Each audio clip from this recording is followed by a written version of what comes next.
Good morning everyone. हम लोगों ने 12-13 न्यूमेरिकल लगाए थे। थोड़ा और देखिए आगे, क्वेश्चन नंबर 14 देखिए क्या है। क्वेश्चन नंबर 14 क्वेश्चन दिया है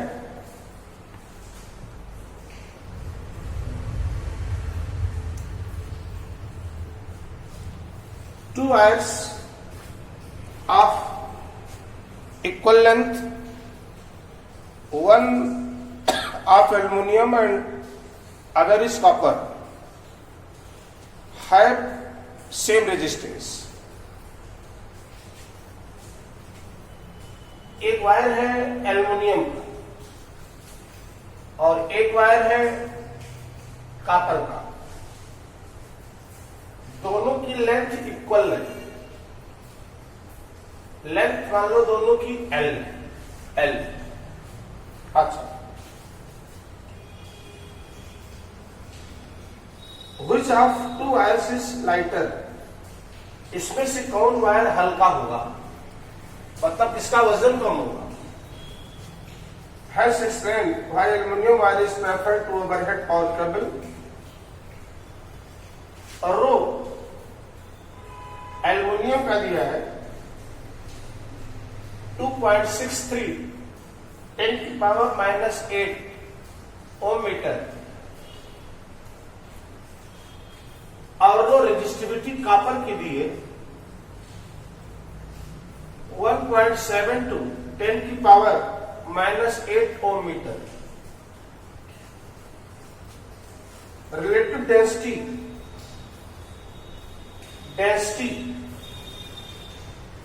एल्युमिनियम की 2.7 और density of the material of copper 8.9। ये दो पैरामीटर दिए गए। दो वायर है, दोनों की लेंथ सेम है, एक एल्युमिनियम का है एक कॉपर का है, दोनों की डेंसिटी दी है, दोनों का रेजिस्टिविटी दी है। क्वेश्चन में पूछ रहा है कि कौन सा वायर हल्का होगा, वजन में हल्का कौन होगा, इसका मास कम होगा। दूसरी चीज कि ओवरहेड ट्रांसमिशन सिस्टम में क्यों एल्युमिनियम वायर को प्रेफर किया जाता है। जैसे जब लाइन बिछाई जाती है, करंट इलेक्ट्रिसिटी के वायर, तो दो तरह की लाइन बिछाई जाती है, एक ओवरहेड एक अंडरग्राउंड। अंडरग्राउंड में केबल होता है, ओवरहेड में आप देखे होंगे कि वो एकदम नंगा तार होता है, उसमें इंसुलेशन नहीं होता, केबल नहीं होती, ऊपर से प्लास्टिक नहीं होती। तो कारा बताओ, इसी बेस पर क्वेश्चन को देखते ही बताना यह है कि एल्युमिनियम को क्यों ज्यादा प्रेफर किया जाता है ऊपर ओवरहेड लाइन बिछाने में। तो पहले तो हमें देखिए कि कौन हल्का है। एक चीज देखिए, according to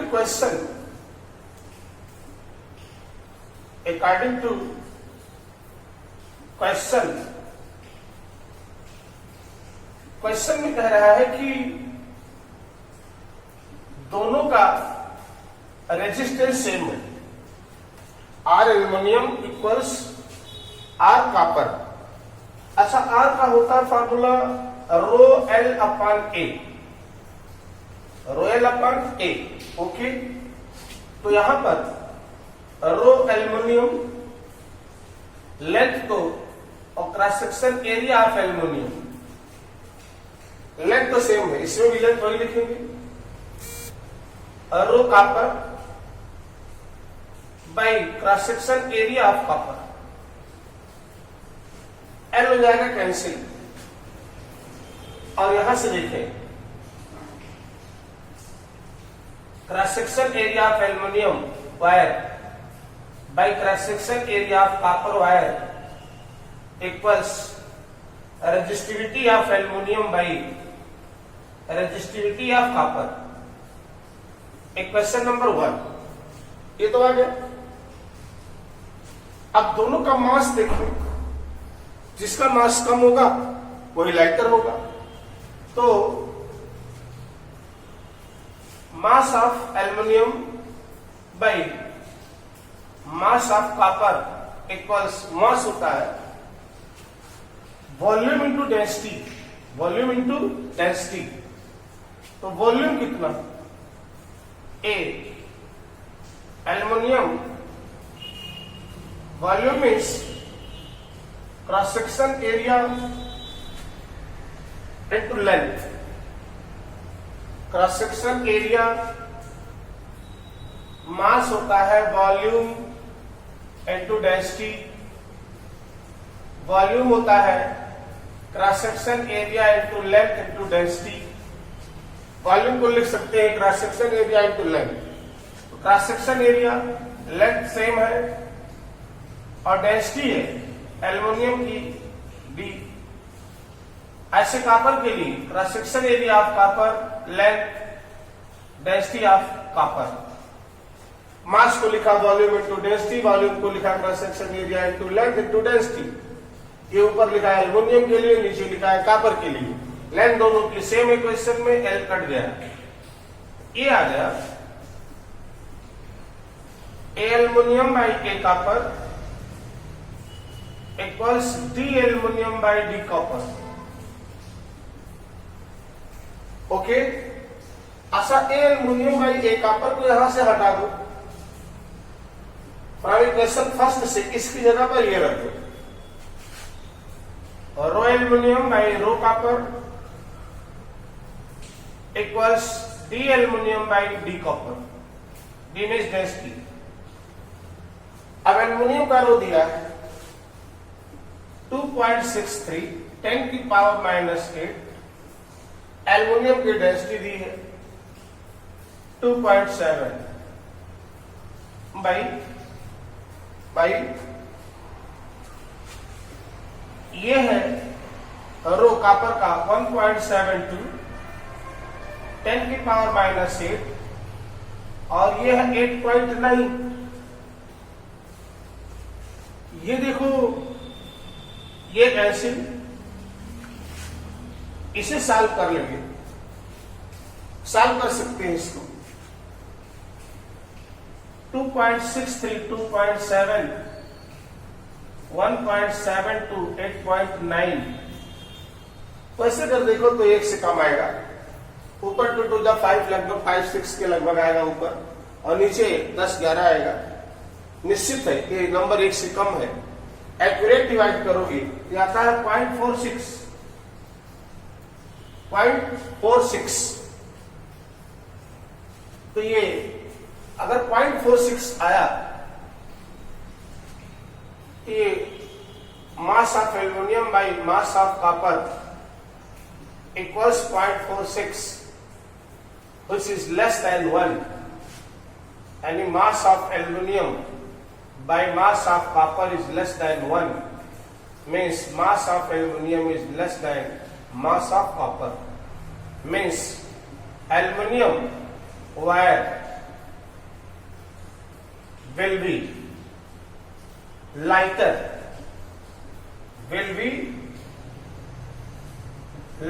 than copper wire। Aluminium wire copper wire से हल्का होगा। ओके, एक तो ये हो गया आंसर। दूसरा पूछ रहा कि एल्युमिनियम वायर को क्यों ओवरहेड सिस्टम में हम वायर के रूप में एल्युमिनियम यूज करते हैं, कॉपर नहीं। बस रीजन नहीं है, जो वायर हल्का हो उसी को हम यूज करते हैं। क्यों? अगर वजन ज्यादा हो जाएगा, मास ज्यादा होगा, हैवी होगा, तो क्या फर्क पड़ेगा? जरा सोचो, लाइट वायर ही क्यों यूज करेंगे? 2-3 चीजें इसमें है। पहली चीज तो जब वजन ज्यादा होगा उसका मास, तो सैग आएगा, सैग, लोड ज्यादा पड़ेगा, जब वजन ज्यादा रहेगा तो एक सैग आएगा झोल पोल के बीच में। तो झोल को खत्म करने के लिए पोल को नजदीक लगाना पड़ेगा। नंबर ऑफ पोल बढ़ेंगे, नंबर ऑफ पोल बढ़ेंगे, पहली चीज नंबर ऑफ पोल बढ़ेगा। दूसरी चीज, पहली दूसरी चीज झोल आएगा। झोल को खत्म करने के लिए हमको पोलों की संख्या बढ़ानी पड़ेगी, यानी लाइन को खड़ी करने में जो लागत आएगी बहुत ज्यादा आएगी। Line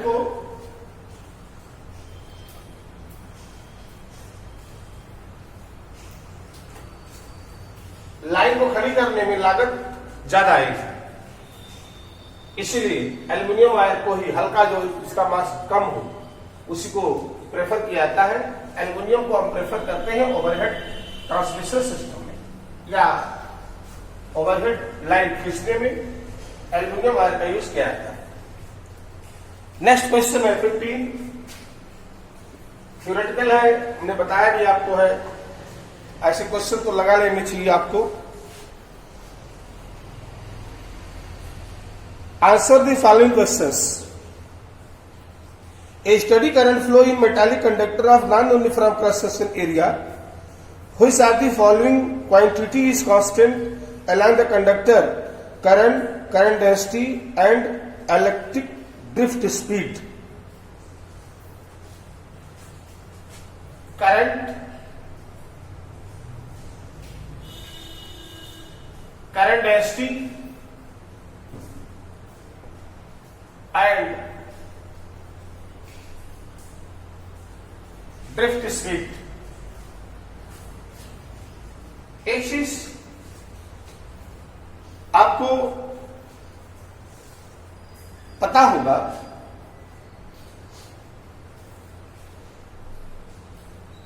current flow in A metallic study current चल रही है। इसका मतलब पहला पार्ट में जो करंट होगा ये कांस्टेंट, ये वैरी नहीं करेगा। दूसरी चीज, करंट डेंसिटी होती है J equals I upon A, यानी J is inversely proportional to A, एक इनवर्सली प्रोपोर्शनल है, यानी क्रॉस सेक्शन एरिया पर डिपेंड कर रहा है। और क्वेश्चन में कह रहा है क्रॉस सेक्शन एरिया वेरिएबल है, तो अगर ए वेरी करेगा तो करंट डेंसिटी वेरी करेगा, मतलब current density is variable, very inversely proportional means J is variable, ये वेरी करेगा, इनवर्सली वेरी करना मालूम हो। अच्छा,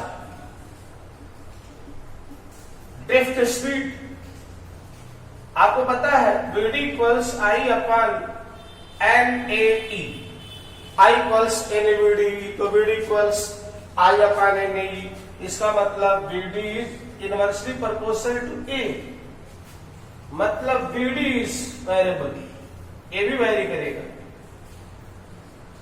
ये भी वेरी करेगा। जहां क्रॉस सेक्शन एरिया कम होगा वहां ड्रिफ्ट वेलोसिटी ज्यादा होगी, और जहां क्रॉस सेक्शन एरिया ज्यादा होगा वहां ड्रिफ्ट वेलोसिटी कम होगी। ये तो ए पार्ट था। बी पार्ट में, in Ohm's law universally applicable for all conducting elements, if not give answer example of elements which is do not obey the Ohm's law. क्या Ohm's law हर जगह follow होता है? B part में याद रखिए V upon I equals constant, Ohm's law, यानी V directly proportional to I means अगर V और I का ग्राफ खींचे तो यह हमेशा आएगा स्ट्रेट लाइन, स्ट्रेट लाइन आता है VI ग्राफ, ये स्ट्रेट लाइन आता है। ये हर जगह पॉसिबल नहीं है। जरा सोचो, अगर कोई कंडक्टर कोई करंट आप दे रहे हो, लगातार करंट फ्लो हो रहा, तो धीरे धीरे करंट कंडक्टर हीट होगा। हीट होगा तो उसका रेजिस्टेंस बढ़ जाएगा, रेजिस्टेंस बढ़ जाएगा तो V अपॉन I कांस्टेंट नहीं होगा, रेजिस्टेंस वेरी कर गया, क्योंकि यही कांस्टेंट ही तो R है, रेजिस्टेंस। यानी R बढ़ जाएगा, मतलब जिस रेशियो में आप V को बढ़ाओगे उस रेशियो में करंट नहीं बढ़ेगा, मतलब स्ट्रेट लाइन नहीं आएगा। इसका मतलब ओम्स लॉ फॉलो नहीं होता। ऐसे सर्किट को कहा जाता है नॉन ओमिक सर्किट। जिसमें ओम्स लॉ फॉलो होते हैं ओमिक सर्किट कहलाते हैं, जिसमें ओम्स लॉ फॉलो नहीं होता या फेल कर जाता है उसे कहा जाता है non ohmic circuit. Non ohmic circuit कौन सर्किट है? एग्जाम्पल में कह रहा है, जितने भी सेमीकंडक्टर डिवाइस, सेमीकंडक्टर डायोड्स, ये इलेक्ट्रोलाइट्स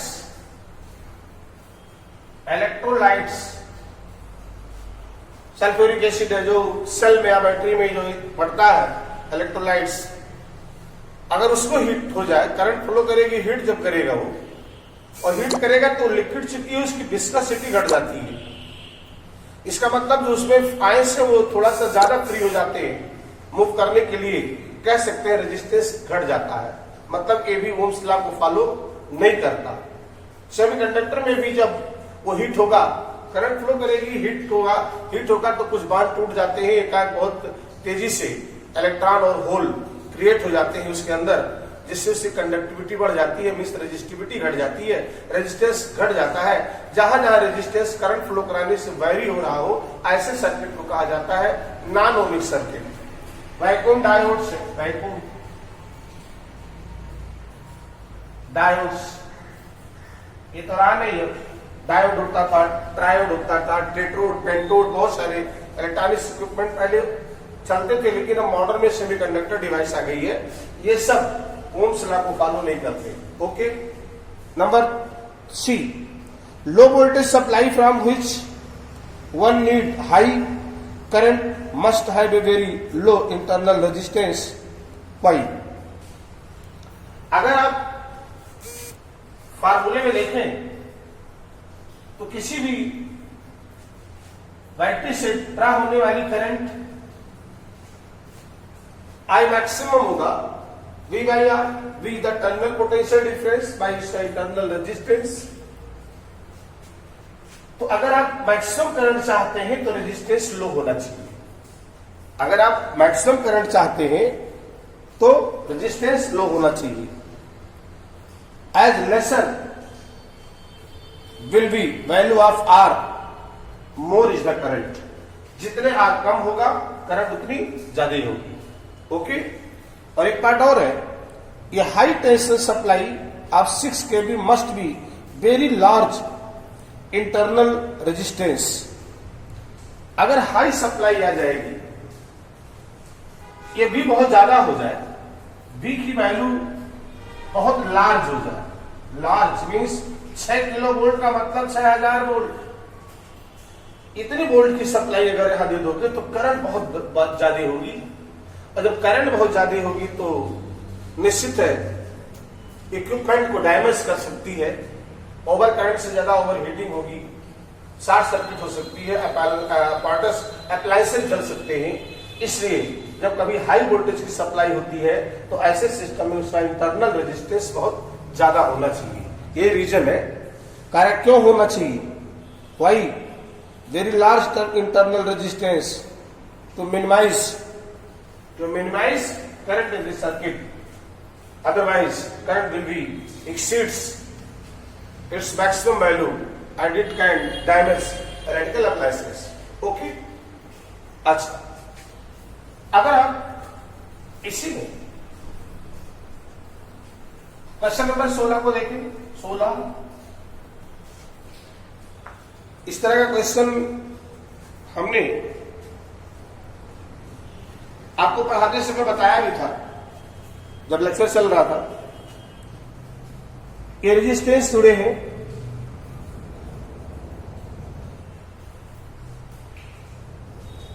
ऐसे एक रेजिस्टेंस है,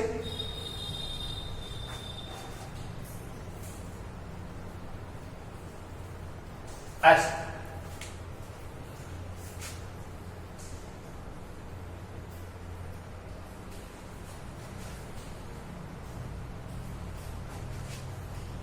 यहां सप्लाई है 12 वोल्ट की बैटरी है और 0.5 ओम लिखा है, इसका मतलब वो उसका इंटरनल रेजिस्टेंस है। जिस बैटरी से लगा है वो 12 वोल्ट की बैटरी है और 0.5 ओम का रेजिस्टेंस है। और ये कहां तक है? ये ऐसे डैश डैश है, मीन्स इनफाइनाइट तक, इनफाइनाइट तक है। और जितने भी रेजिस्टेंस है सब 1 ओम है। यहां भी इसमें मिला है।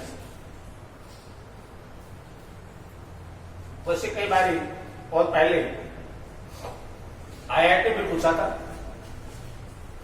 ऑप्शन होता है इसका,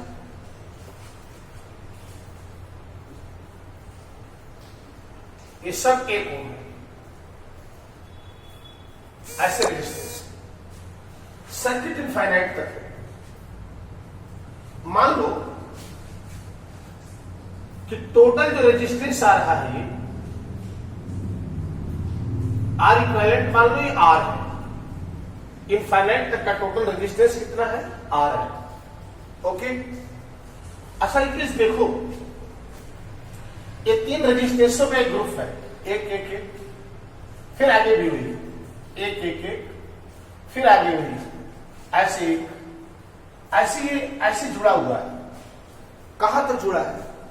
इनफाइनाइट तक। अगर हम इसमें से ये एक पार्ट काट दें, एक पार्ट,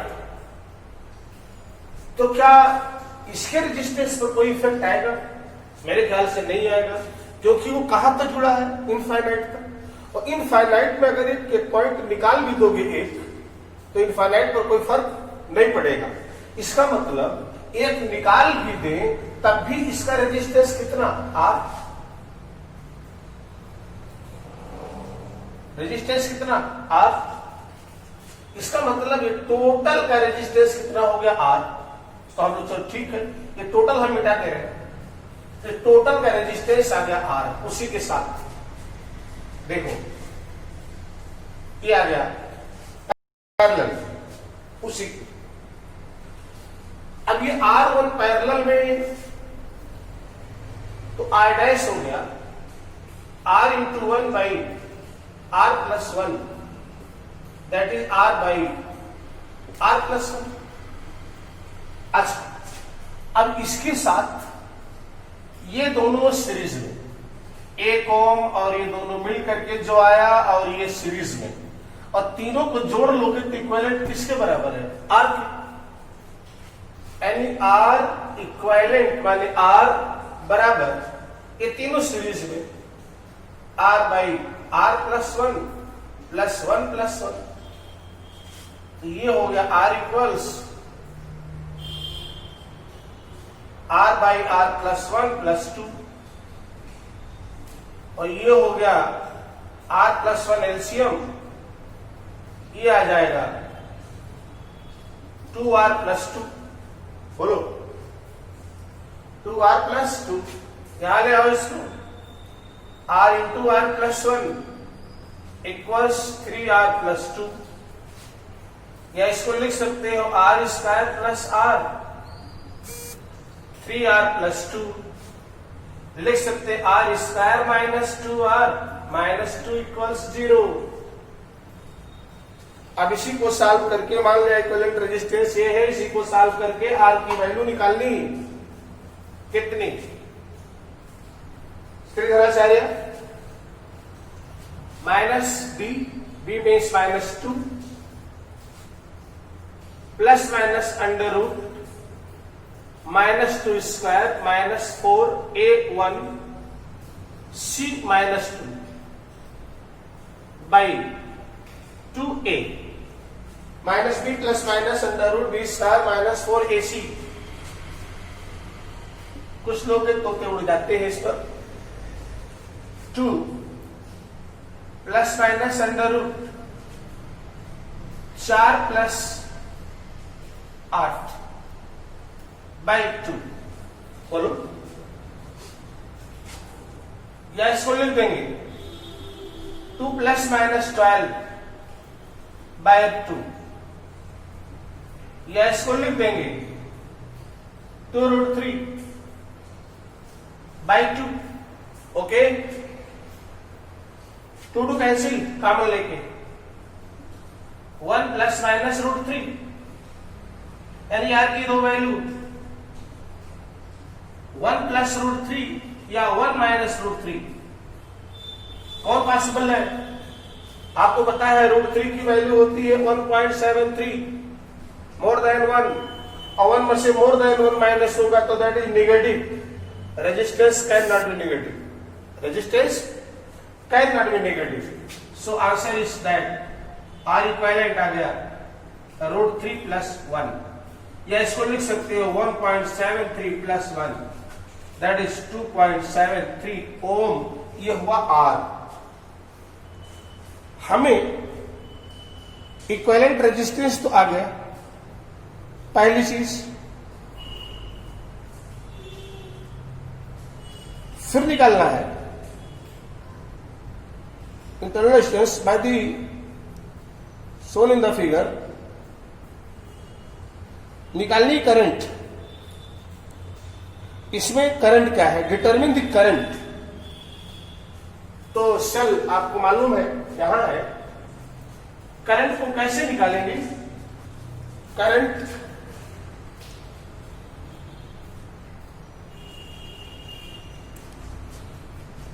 कैसे निकालोगे? करंट निकाल सकते हैं I equals E upon R plus R, total EMF by total resistance. What is E? 12, R 2.73 अभी निकाला, और इंटरनल रेजिस्टेंस से 0.5 P आ जाएगा 3.23। बाई 3.23। अगर ये 3 होता तो आता है 4 एम्पियर, लेकिन 3 से ज्यादा है नीचे, 3.7 एम्पियर आंसर। ओके, ये आपका आंसर है, नोट कर सकते हैं। अच्छा क्वेश्चन है।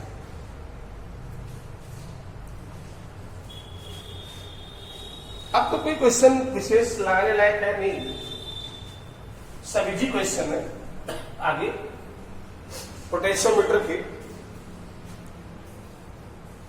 केवल कहानी है, बहुत ज्यादा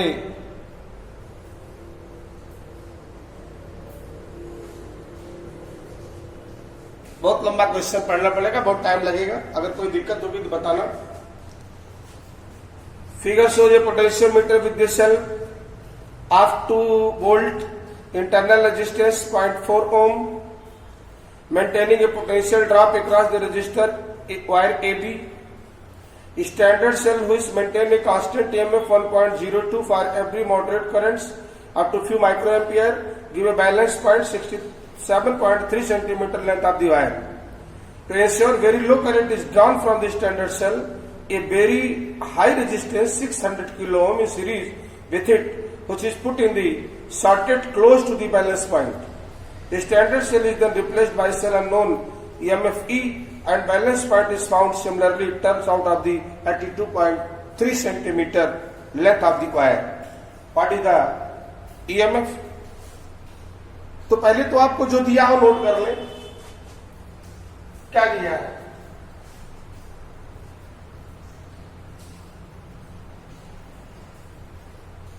क्वेश्चन नंबर 17 है।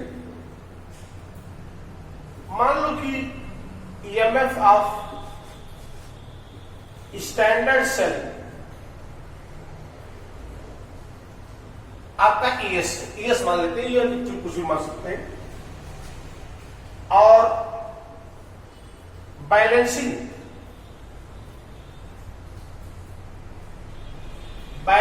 विथ लेंथ स्टैंडर्ड सेल,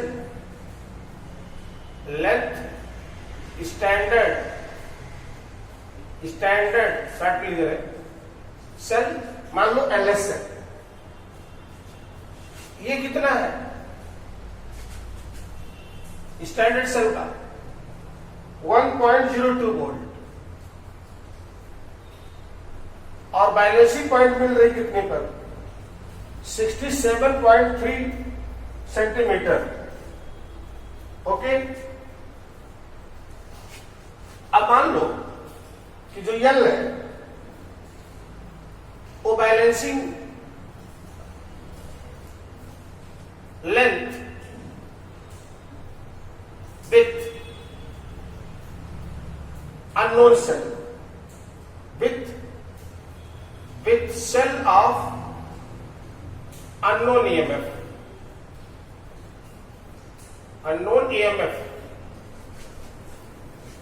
ये मिल रहा है कितने पर?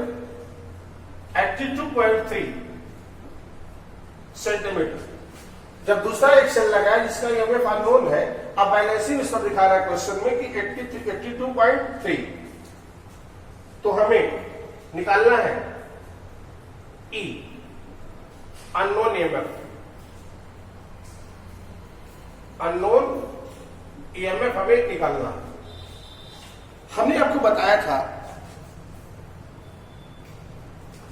कि जब दो सेलों के EMF का कंपैरिजन करते हैं तो फार्मूला लगाते हैं इस तरह से,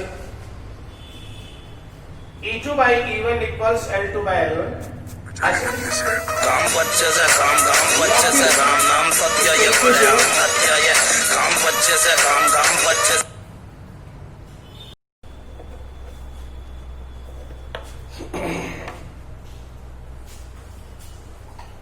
ये फार्मूला होता है। अब इसमें ऐसे भी तो लिख सकते हो ES/E = LS/L, इसी सेट करते हैं। तो हमें निकालना होगा E, यहां से ES into L/LS, L/LS। ES कितना? 1.02 वोल्ट। L कितना? 82.3 सेंटीमीटर बाई 67.3 सेंटीमीटर। सॉल्व कर लो आंसर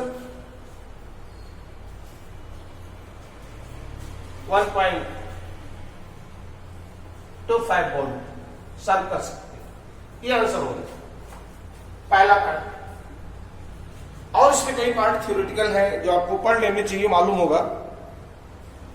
जैसे what purpose does the high resistance of 6 kilo ohm है?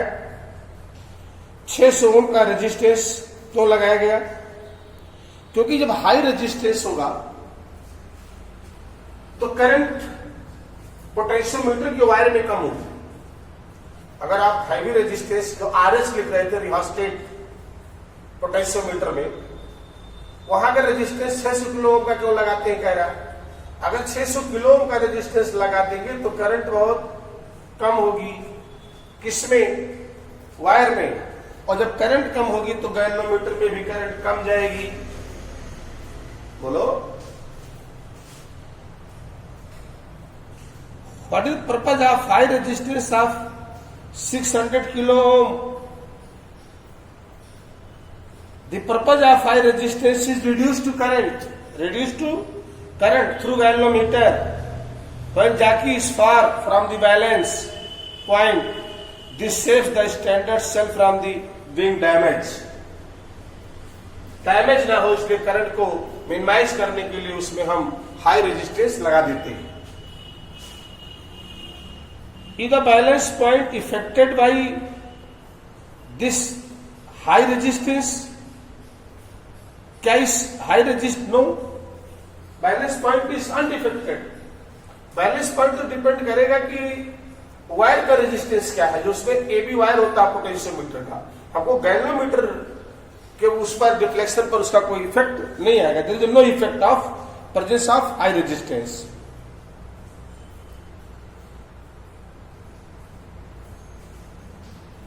D, is the balance point affected by the internal resistance of the drive cell? No. Cell तो सोरो change हो रहा, हर जगह हो तो काउंट आ जाएगा उसमें। No effected of increase of driver cell because we have already set the constant potential gradient. वो उसी सेल के अनुसार पोटेंशियल ग्रेडियंट पहले से ही फिक्स है। इस तरह से थ्योरी है, आप पढ़ लेंगे। फिर 18 भी ऐसे है, जैसे हमने बताया अननोन रेजिस्टेंस निकालना है। एक बार सेल पे आर लगा है, दोबारा उसी के साथ कुंजी की लगा करके एक्स को लगा रहा है। फिगर आप देख सकते हैं। दो इक्वेशन बनेगा, दोनों को सॉल्व करके आप एक्स की वैल्यू निकाल सकते हैं। You failed, find out the balance point of the cell given E, X निकालना। हाँ, लास्ट क्वेश्चन, अगर कोई दिक्कत होगी बता देंगे उसको भी, वैसे आसान है। फिर अगर 19 आप देखें, 19 तो figure shows 2 volt potentiometer used to determine the internal resistance of 1.5 volt. The balance point is cell of the open circuit is 76.3 centimeter and resistance 9.5 ohm is used. External circuit of the cell balance point is 64.8 centimeter. Open circuit पे जो balancing point आ रही है वो आ रही 76.3 centimetre. ये वास्तव में topic था लास्ट, तो determination of internal resistance of this cell, उसको पढ़ लेना। लास्ट टॉपिक जो थी लास्ट लेक्चर में, determine internal resistance of this cell with the help of potentiometer. जब ओपन सर्किट है तो सेल का ईएमएफ बताएगा, और जब उस पर एक रेजिस्टेंस लगा दिया गया तब balance point is obtained at 64.8 centimetre. 64.8 centimetre, 0.8 centimetre. और रेजिस्टेंस लगाया कितना? 8.5 ओम पर। बैलेंसिंग पॉइंट क्या आ रही है? 9.5 क्या आ रही है? Calculate internal resistance of the cell. तो हमने आपको एक फार्मूला बताया था इंटरनल रेजिस्टेंस निकालने के लिए, R into E by V minus 1। याद है? E बाई V इसका फार्मूला भी डिराइव किया था।